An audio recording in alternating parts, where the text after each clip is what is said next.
ত্রয়োদশ জাতীয় সংসদ গঠিত হওয়ার পর সরকারি দল এবং বিরোধী দল প্রত্যেকেই একটা কমিটমেন্ট দিয়েছে।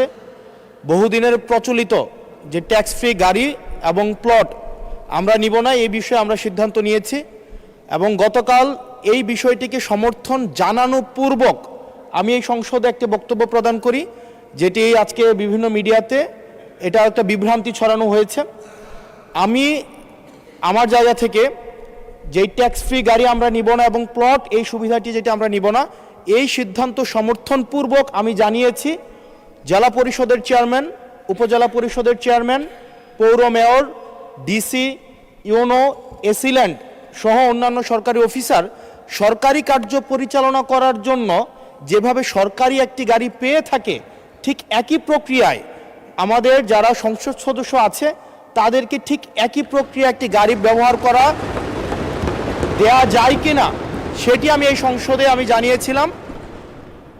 সরকারি মালিকানাধীন একটি গাড়ি যতদিন পর্যন্ত এমপি থাকবেন ঠিক ততদিন ব্যবহার করবেন এবং সেটির জন্য কিন্তু এক্সট্রা খরচও লাগবে না, কারণ আমাদের এই সংসদ সদস্যদেরকে কিন্তু ইতিমধ্যে 70,000 টাকা কিন্তু গাড়ি মেনটেনেন্স করার জন্য দেওয়া হয়।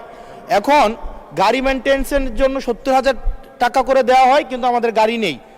এখন আমার যে বক্তব্যটা সেটি হচ্ছে, গতকালের বক্তব্যে আমি কোনো ট্যাক্স ফ্রি গাড়ি চাইনি এবং ট্যাক্স ফ্রি যে প্লট এবং গাড়ির যে বিষয়টি রয়েছে সেটি অলরেডি এই সংসদের পুরো হাউস ঐক্যবদ্ধভাবে সিদ্ধান্ত নিয়েছে তারা এটি নেবে না এবং এই ত্রয়োদশ জাতীয় সংসদের প্রত্যেকটি এমপি সেটির জন্য একটি অনন্য নজির স্থাপন করেছে।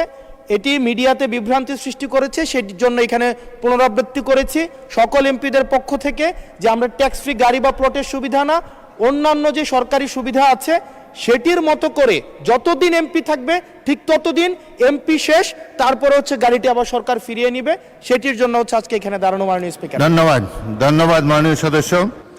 বিষয়টি ইতিপূর্বে ক্লিয়ার করা হয়েছে এবং আমার মনে হয় সংসদ সদস্যগণ ট্যাক্স ফ্রি গাড়ি এবং প্লট না নেওয়ার যে সিদ্ধান্ত গ্রহণ করেছে এটি দেশবাসী তাকে অভিনন্দন জানিয়েছে।